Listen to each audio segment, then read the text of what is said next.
Most football fans know Brazil, Argentina, Germany, France, the giants of the game.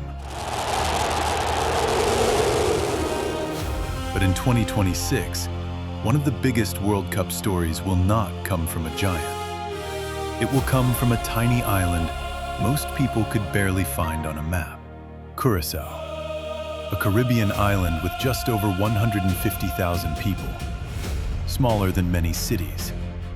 And yet, this tiny country has reached the FIFA World Cup, not as favorites, not as superstars, but as the smallest nation ever to qualify. And now, they will stand in a group with Germany, Ecuador, and Ivory Coast.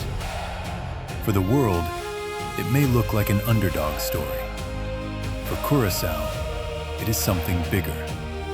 It is proof that football does not always belong to the biggest nations.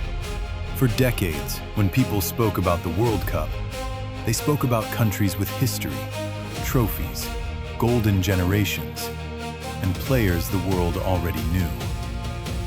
But Curaçao's story was never only about size. It was about roots. Many players connected to Curaçao were shaped by Dutch and European football. They learned structure, discipline, and when they chose Curaçao, the shirt became more than a football decision. A small country suddenly had players with experience, belief, and a reason to fight for something bigger than themselves. That moment came against Jamaica. One match, one final step between Curaçao and the World Cup.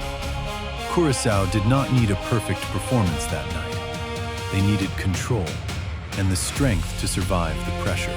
And when the final whistle came, the score was 0-0.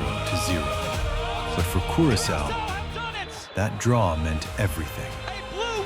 Because that night, they qualified for the FIFA World Cup, the smallest country ever to do it. For the families watching back home, it was more than football. Some victories give you 3 points. This one gave Curaçao a place in history. Behind this team was Dick Advocaat, a coach who has lived a lifetime in football. He has worked in big stadiums and managed big expectations. Advocaat gave them calm. Now, he leads Curaçao into their first World Cup, a debut nation. One unlikely chapter. For bigger nations, a World Cup match can be routine. For Curaçao, every minute will become memory. When Curaçao walks onto the pitch, they will carry more than a shirt. They will carry the streets where the dream began, the families who believed before the world did. Curaçao may be the smallest country ever to reach the World Cup, but their dream is anything but small.